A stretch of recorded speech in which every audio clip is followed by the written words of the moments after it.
დილამშვიდობისა საქართველოს დღეს 29 იანვარია, უყურებთ კურიერს 8 საათზე, მე ანუკა კინკლაძე ვარ. ქართული დელეგაციის შემხვედრი წინადადება ევროსაბჭოს საპარლამენტო ასამბლეის მონიტორინგის კომიტეტის მიერ გამოქვეყნებული ტექსტის საპასუხოდ.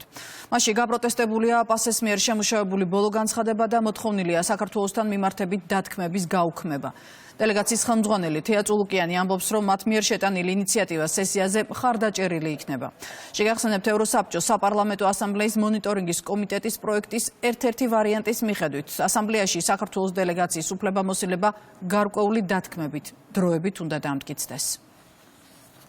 მე მინდა ჩვენს ექსტრემისტ ოპოზიციას პირველ რიგში მივუსამძიმრო, რომ ჩვენი აქედან ყველანაირი მიზეზის გარეშე გაშვების პროექტი ჩაუვარდათ.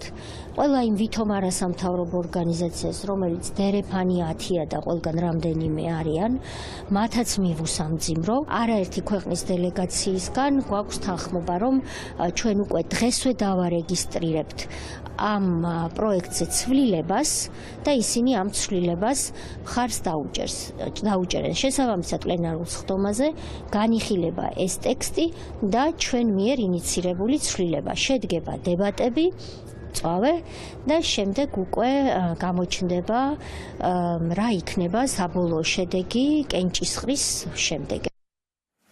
რა პირობებით დარჩება საქართველოს დელეგაცია ევროსაბჭოს საპარლამენტო ასამბლეაში? გადაწყვეტილება სტრასბურგში დღეს უნდა მიიღონ. საკითხს ევროპის საბჭოს საპარლამენტო ასამბლეა კენჭისყრას გამართავს. ქართული ოპოზიციის მოთხოვნა ასამბლეის დღის წესრიგში პიპის წარმომადგენელმა 2 დღის წინ ზამთრის სესიის გახსნაზე დააყენა. ხელისუფლების ოპონენტები იმედოვნებენ, რომ ევროსაბჭოს ასამბლეა წარმოდგენილ მოსაზრებებს გაიზიარებს და მათი მოთხოვნა დაკმაყოფილდება. რამდენად განხორციელდება მანდატების შეზღუდვა, დღეს ცოტათი ადრეა საუბარი, თუმცა დღის განმავლობაში უკვე მონიტორინგის კომიტეტზე და თვითონ გენერალურ ასამბლეაზე მოხდება საბოლოო ჯამში რეზოლუციის კენჭისყრა, რომელიც დიდი ალბათობით ითვალისწინებს, რომ ამ მანდატების არაღიარების საკითხი გადაუპყრო გაზაფხულის სესიაზე, თუმცა მანამდე საქართველოს დელეგაციას ექნება ძალიან შეზღუდული უფლებები და შეზღუდულ უფლებებთან ერთად მათ ექნებათ ვალდებულებები შეასრულონ რამდენიმე მიმართულებით საკითხები იმისთვის, რომ შეინარჩუნონ ეს მანდატები. ცნობილი არის ის, რომ კომიტეტებიდან გაცხადებული ტექსტის მიხედვით აქვთ შეზღუდული მანდატი აპრილამდე. ეს იმას ნიშნავს, რომ ქართული ოპოზიციის მიერ დასმული მოთხოვნები, პოლიტპატიმრების გათავისუფლება, ხელახალი არჩევნების ჩატარება, დანაშაულებში მხილებული პირების მიმართ საქმის წარმოება, პასუხისმგებლობა და გამოძიების ნორმალურ რეჟიმში წარმართვა არის ის აუცილებელი მოთხოვნები, რაც შესასრულებელი აქვს ქართულ ოცნებას. მართველი გუნდიკი ოპოზიციას ანტისახელმწიფოებრივ ქმედებებში კიდევ ერთხელ ადანაშაულებს და იმ დათქმებზე ამახვილებს ყურადღებას, რაც მონიტორინგის კომიტეტის პროექტშია წარმოდგენილი. უმრავლესობაში ამბობენ, რომ ხელახალი არჩევნების ჩატარება მათთვის წითელი ხაზია. ვიხილეთ, რომ განიხილებოდა, ასე ვთქვათ, ორი სხვადასხვა ვერსია. ერთი იყო, რომ ეს ოპოზიციის სურვილი და ნატურა დაკმაყოფილებული იყო, მაგრამ იქ მეორე ვარიანტი დაიდო მაგიდაზე, რაც შეეხება აკრედიტაციის, რა თქმა უნდა, გაცემას, ოღონდ რაღაცა კონკრეტული დათქმების მიხედვით.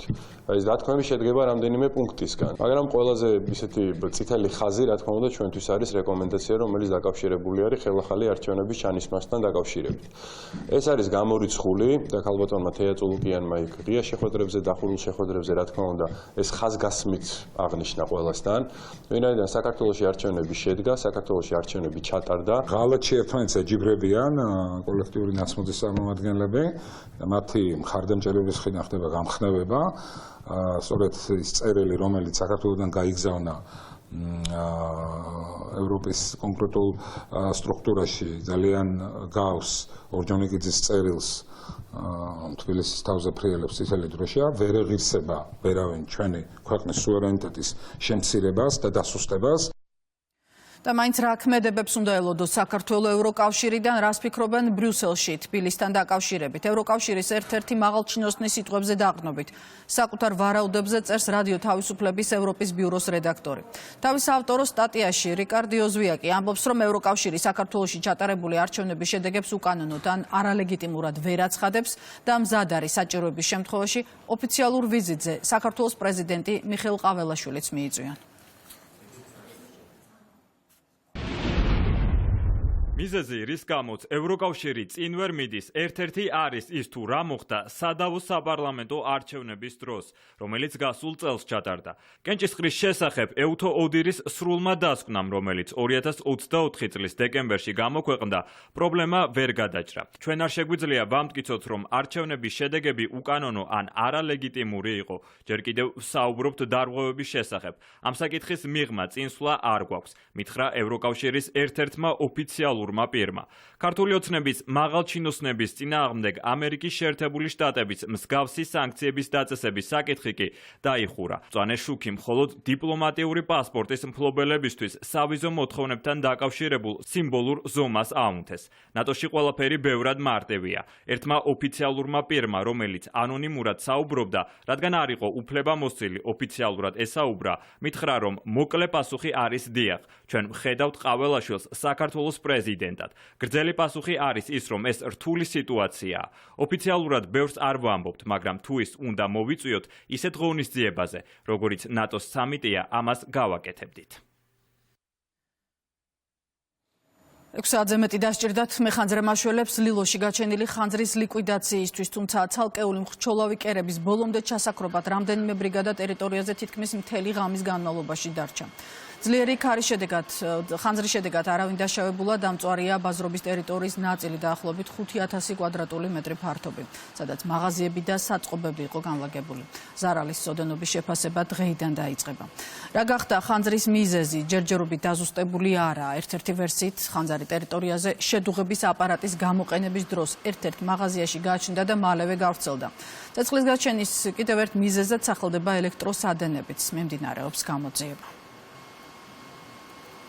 დიდი დაკვამლიანება შევნიშნეთ.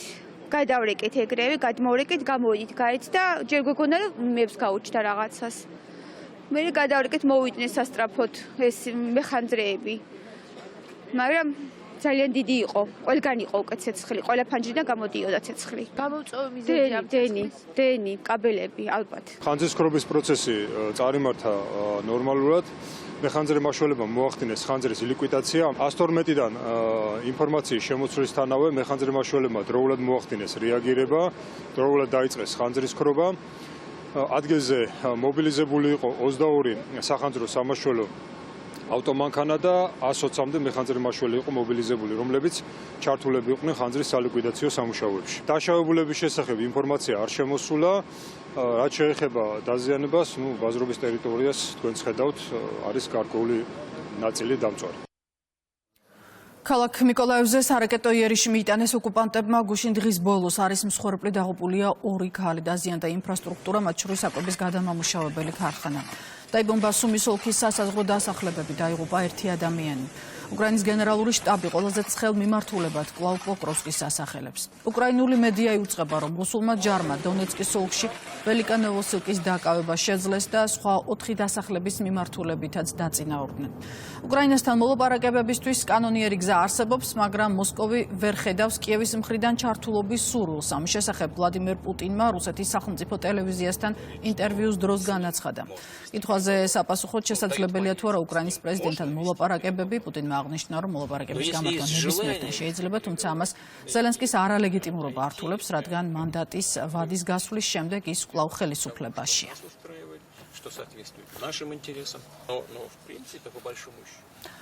ახალი საბავშვო ბაღის მშენებლობა მიმდინარეობს საგარეჯოს მუნიციპალიტეტის სოფელ ლამბალოში. ბაღი 150 აღსაზრდელზეა გათვლილი და მან პროექტის დასრულების შემდეგ ყველა თანამედროვე სტანდარტი უნდა დააკმაყოფილოს. ბაღის მშენებლობის პროცესი ადგილზე ხელისუფლების წარმომადგენლებმა მოინახულეს. მოვინახულეთ საგარეჯოს მუნიციპალიტეტის იორმუღალოს თემში მშენებარე ერთ-ერთი საბავშვო ბაღი. აღსანიშნავია, რომ აღნიშნული საბავშვო ბაღის მშენებლობას ახორციელებს მუნიციპალური განვითარების ფონდი და მისი ჯამური ღირებულება 3,9 მილიონ აღემატება. აღნიშნული ბაღი გათვლილია 150 აღსაზრდელზე. მუნიციპალური განვითარების ფონდი აშენებს 150 ბავშვზე თანამედროვე სტანდარტულ ბაღს, სადაც უახლოეს მომავალში გაიხსნება. ადგილობრივი მოსახლეობა ისარგებლებს თანამედროვე ბაღით. საგზაო ინფრასტრუქტურული პროექტები აქტიურად მიმდინარეობს ქვემო ქართლში, სოფელ იმირში, ეგრეთ წოდებული გადაჭრილი გორას არქეოლოგიურ კომპლექსთან მისასვლელი გზა კეთდება. პროექტის ფარგლებში კილომეტრზე მეტ სიგრძეზე უკვე დაირგო რკინა-ბეტონის საფარი. მიმდინარეობს გარეგანათებისა და წყალარინების სისტემის მოწყობა. სამუშაოების პროცესს ქვემო ქართლის სახელმწიფო რწმუნებული ადგილობრივი ხელისუფლების სხვა წარმომადგენლებთან ერთად დაესწრო. ვიმყოფებით სოფელ იმირში, მოვინახულეთ საგზაო სამუშაოები, რომელიც უახლოეს პერიოდში დასრულდება. კილომეტრზე მეტი გზის მონაკვეთი დაიგო, რომელიც სრულად ადგილობრივი ბიუჯეტით დაფინანსდა. დავათვალიერეთ მისასვლელი გზა, რომელიც მარნეულის ადგილობრივი თვითმმართველობის მიერ არის დაფინანსებული და ზოგადად ახლა აქ მიმდინარეობს სამუშაო სხვადასხვა მიმართულებით და დარწმუნებული ვარ, რომ ეს ადგილი გახდება ერთ-ერთი მიმზიდველი და მნიშვნელოვანი ჩვენ ტურიზმის განვითარებისთვის. წარმატებით მიმდინარეობს წეგლთა მისასვლელი გზის დაგება, ასევე გარეგანათების მოწყობა, რომელიც შეადგენს 1,200,000 ლარს. გზები კეთდება სამეგრელოში, ზუგდიდის მუნიციპალიტეტის სოფელ კახათში, კოსტავას ქუჩაზე საავტომობილო გზის რეაბილიტაცია აქტიურ პროცესშია. ამჟამად ეწყობა სანიაღვრე არხები. პროექტის ღირებულება 2,600,000-ია გზასთან და სანიაღვრე არხებთან ერთად პროექტი თვალისწინებს ეზოებთან მისასვლელების მოწყობას. დავეცანის სამუშაოების მიმდინარეობა სოფელ კახათში, სადაც კოსტავას 4 კილომეტრიანი ქუჩის რეაბილიტაცია მიმდინარეობს. ამჟამად ეწყობა სანიაღვრე არხები. აქამდე ასფალტირებული გზა არ არსებობდა და მოქალაქეებს საშუალება აქვთ ახალი გზით ისარგებლონ. შეხვედრა გამოვიყენეთ მოსახლეობას ან ურთიერთობისთვის, სადაც რამოდენიმე პრობლემა დასახლდა, ისეთი როგორიც არის საზოგადოებრივი ტრანსპორტის ხელმისაწვდომობა, რომელზეც აუცილებლად დავიგეგმებით და ასევე არის ნარჩენების შემგროვებელი კონტეინერების განთავსება ამ 4 კილომეტრიან მონაკვეთზე. რა თქმა უნდა, ჩვენთვის ძალიან მნიშვნელოვანია ჩვენი მოსახლეობის მოთხოვნა და აუცილებლად გადავდგავთ შესაბამის ნაბიჯებს.